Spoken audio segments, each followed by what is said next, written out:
on a souhaité le faire sous la forme d'un séminaire ouvert sur l'externe, pour aussi en faire un séminaire de restitution de notre programme scientifique 2019-2024, qui prend fin le 31 décembre exactement de cette année. C'est donc l'occasion de pouvoir partager les principaux résultats acquis durant ces dernières années. Alors, je suis quand même pas sûr que tout le monde connaisse parfaitement le pôle. C'est un objet qui commence à être connu, mais j'en ai profité pour refaire un petit historique du pôle pour vous dire que l'aventure a débuté en 2009, principalement sous l'impulsion de la mise en œuvre de la directive cadre sur l'eau. Il faut savoir qu'à l'époque, quand il faut lancer la surveillance et l'évaluation des lacs, il y a encore très peu de choses de standardisées, d'utilisables en routine pour la mise en œuvre de la DCE. Et donc c'est ce pôle qui va être en charge principalement de cette mission de développement de protocoles de surveillance et de méthodes d'évaluation. Ce pôle qui réunissait donc l'ONEMA à l'époque et le CEMAGREF à Aix-en-Provence. Donc on était une équipe mixte à Aix-en-Provence.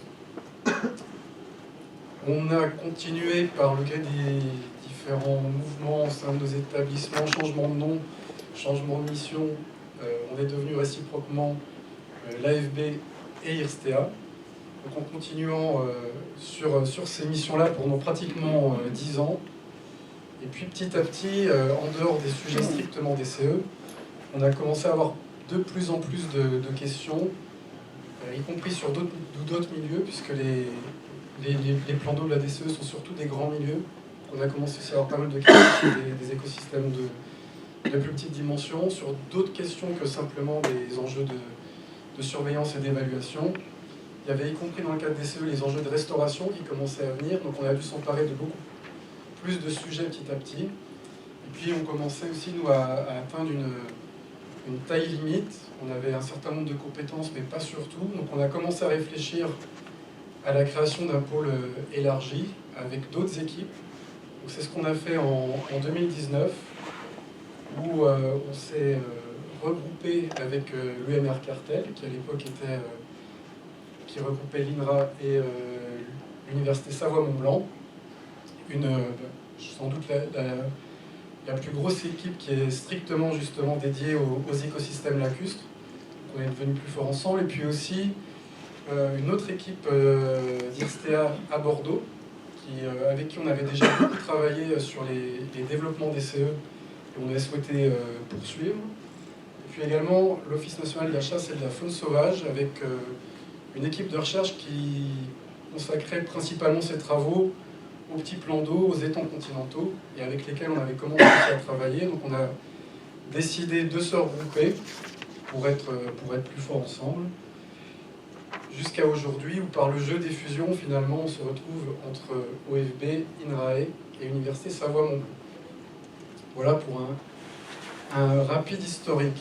Je vous redire aussi que quand on parle du pôle, en fait, c'est une coopération entre différents établissements publics. C'est une équipe commune qui associe la recherche académique avec la recherche qui se fait au sein de l'OFB.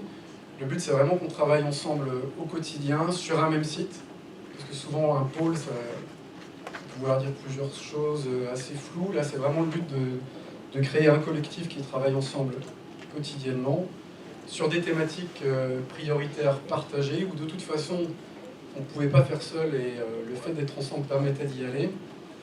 Notre principale mission, c'est d'appuyer la mise en œuvre des politiques publiques, d'essayer de s'emparer le plus rapidement possible des enjeux qui émergent, les enjeux sociétaux, environnementaux. Et on va dire peut-être par rapport à une équipe de recherche classique, nous, vraiment quelque chose de fondamental, c'est de pouvoir accélérer après le transfert opérationnel de ces nouvelles connaissances vers la société, et qu'on n'attende pas 10 ans entre une découverte et sa mise en œuvre opérationnelle. On est répartis sur différents sites, mais nos missions sont nationales, y compris outre-mer.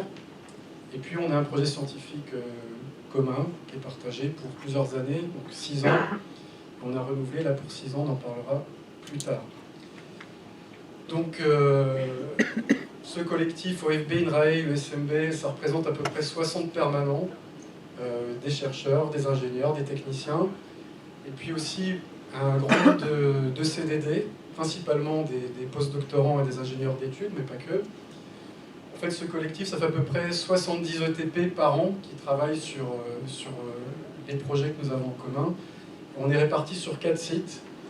2 gros sites sur lesquels on est vraiment en équipe mixte au quotidien sur le même site. Donc c'est à Aix-en-Provence avec l'UMR Recover entre OFB et INRAE, et avec l'UMR Cartel à Thonon. On a également donc, des équipes qui sont de l'UMR Cartel à Chambéry, et puis d'INRAE EABX à Bordeaux. Alors, en plus de travailler, de partager nos compétences, on partage aussi toutes nos infrastructures, matériel scientifique, informatique, hein, des serveurs, etc. Donc c'est aussi une des forces du pôle de pouvoir partager tous ces moyens scientifiques et techniques. Et puis on a travaillé ces dernières années, ce qu'on va essayer de vous présenter au cours de ces journées, sur 5 axes principaux. On va dire que les 3 premiers, on parlait souvent en interne d'un triptyque qui était de caractériser, évaluer et agir. Donc c'est ce qu'on avait essayé de reproduire à l'époque à travers nos différents axes. Le premier étant dédié au développement de méthodes de caractérisation, d'évaluation des milieux. Le deuxième axe dédié aux effets des grandes causes d'érosion de la biodiversité, où on s'était dit que vraiment un des gros enjeux sur les lacs, c'était le changement climatique, et y compris les espèces invasives. Donc c'est les principaux sujets sur lesquels on a travaillé. Et puis le troisième axe plus dédié à l'action, avec tout ce qui est autour de la restauration, la renaturation des écosystèmes. Et puis on avait 2 axes transversaux. Le premier sur l'outre-mer, puisqu'on voulait regrouper tous les projets qui étaient sur l'outre-mer pour pouvoir aussi les mettre plus en avant. Et puis les derniers axes dédiés à la gestion et à la diffusion des données, qui est aussi une de nos principales missions. Donc c'est ce qu'on va essayer de vous présenter. Alors, vous n'arriverez pas à lire en plus quand on a fait la transcription entre Mac et PC. On s'est rendu compte que ça ne marchait pas bien, mais c'est pas très important. Surtout, ce que je voulais vous dire, c'est qu'on n'a pas respecté strictement cette structuration, mais la première journée, donc aujourd'hui, cet après-midi, on va surtout quand même parler de toutes ces méthodes de caractérisation qu'on a pu développer dans le cadre des CE, ou pour aller vers des choses plus innovantes, on en reparlera tout au cours de l'après-midi. On enchaînera demain plus sur des questions tournées autour du fonctionnement des écosystèmes, du changement climatique et des espèces invasives. Et puis également autour du transfert. Et la dernière journée, on la passera beaucoup autour des sujets autour de la restauration. Pour chacune de ces journées, on a des conférenciers invités qui ont eu la gentillesse de répondre à notre appel pour venir introduire chacune de ces journées, avec des travaux qui n'ont pas été faits au sein du pôle, mais qui vous intéresseront tous. Voilà, on va commencer. Juste avant, alors on a 3 tutelles, donc l'OFB, INRAE et l'Université Savoie-Mont-Blanc. Donc aujourd'hui, il y a en même temps pas mal de choses qui se passent au niveau de nos différentes directions générales. Donc tout le monde ne pouvait pas être là, mais je voulais dire quand même que ce soit côté INRAE ou côté Université Savoie-Mont-Blanc, ils auraient voulu être avec nous. Et ils sont très contents qu'on ait pu organiser ce séminaire. Mais il y a Bénédicte qui nous fait le plaisir d'être avec nous aujourd'hui, qui est directrice de la recherche et de l'appui scientifique à l'OFB, à laquelle je vais laisser la parole pour vous dire...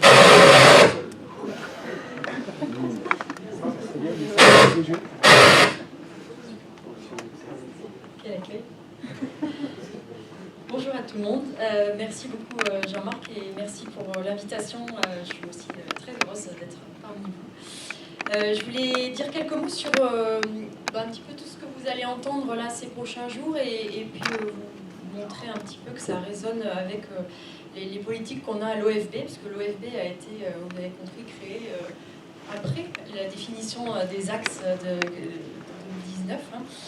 Mais en fait, on s'est rendu compte à la création de l'OFB, donc qui englobait l'AFB et l'Office national de la chasse et de la faune sauvage, que ce soit en termes de connaissances ou même en termes d'appui à la gestion, finalement, ce qui était fait dans le pôle éclat, ça venait nourrir une réflexion qui était plus large finalement que celle juste des plans d'eau. Je voulais juste vous illustrer ça à travers quelques exemples. Si on prend par exemple La question de l'ADN environnemental. Il y a eu vraiment pas mal de recherches sur les plans d'eau, sur les cours d'eau, les milieux aquatiques. Et puis, il y a un an maintenant, la stratégie nationale biodiversité a été annoncée avec le grand inventaire à partir d'ADN environnemental. On s'est un peu regardé en disant, mon Dieu, qu'est-ce qu'il va falloir faire derrière? On va essayer de faire atterrir ça vers quelque chose de faisable et de constructif pour les politiques. Mais c'est vrai que le fait d'avoir eu des années de recherche avant nous a vraiment aidé à aussi cadrer un petit peu qu'est-ce qu'on peut faire à partir de l'ADN pour faire avancer les politiques publiques. Le deuxième sujet, on a parlé un petit peu, c'est les questions de restauration, qui avait été aussi envisagé à cette époque. Et maintenant, on a un règlement restauration qui a été signé au niveau européen et dans lequel il va falloir alors d'abord, on va faire un plan pour la restauration, un plan national, donc qui va traiter de tous les milieux.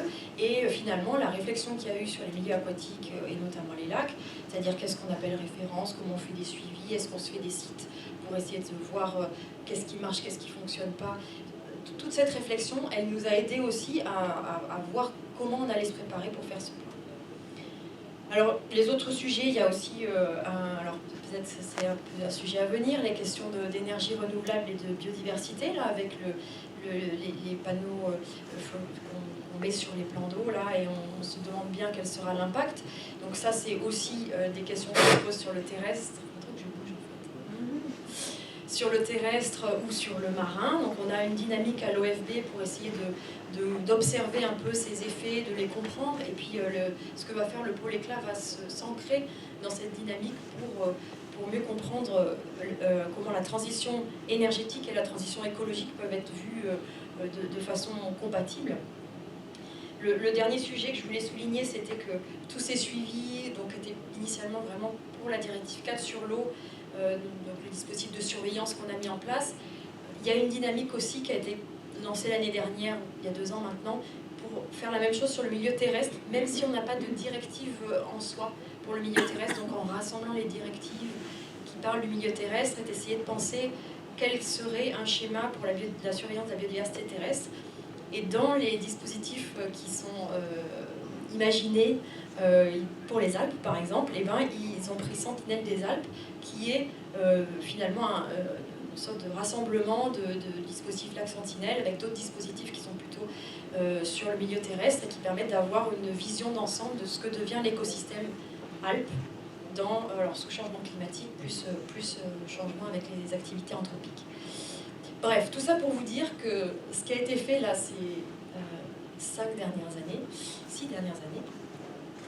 vraiment on essaye à l'OFB de le faire vivre à la fois pour les connaissances des autres milieux et pour la gestion. Alors je voulais un petit mot peut-être juste pour l'importance que nous on attache à vraiment faire de la recherche qui vienne aider la gestion. Alors j'en ai un petit peu parlé avec le dernier axe, gestion et diffusion des données. Alors ces questions de données sont effectivement une des façons de montrer à voir tout ce qu'on acquiert en termes de recherche. Mais on a souhaité aller un cran plus loin et on a récemment recruté quelqu'un pour travailler sur la médiation, qui est vraiment donc, non seulement faire connaître les données, mais aussi aller au plus près des acteurs, les écouter, voir quelle langue ils parlent pour essayer de vraiment répondre à leurs enjeux en traduisant peut-être des choses qui scientifiquement sont peut-être difficiles à comprendre dans un premier temps. Donc, ce travail de médiation, on y croit pas mal. On va le faire là pour le pôle éclat. On essayera aussi de le faire pour d'autres sujets à l'OFB et essayer aussi d'avoir un petit réseau de gens qui savent parler science auprès des acteurs et écouter aussi ces acteurs pour faire remonter les demandes. Donc voilà, c'est un peu aussi le souhait que je fais pour les 6 prochaines années, puisque donc vous allez un peu aussi parler peut-être du futur, hein, en général quand on finit un projet, on se projette un peu dans l'avenir. Donc c'est de se projeter à la fois sur ce qu'il faut faire scientifiquement avec les nouveaux enjeux, mais aussi penser bien à comment ces résultats scientifiques vont être transférés vers qui et quels seront les temps à prévoir pour ça, parce que c'est beaucoup de temps. Je crois que la machine veut que je m'arrête. Merci beaucoup et bonne année à tout le monde.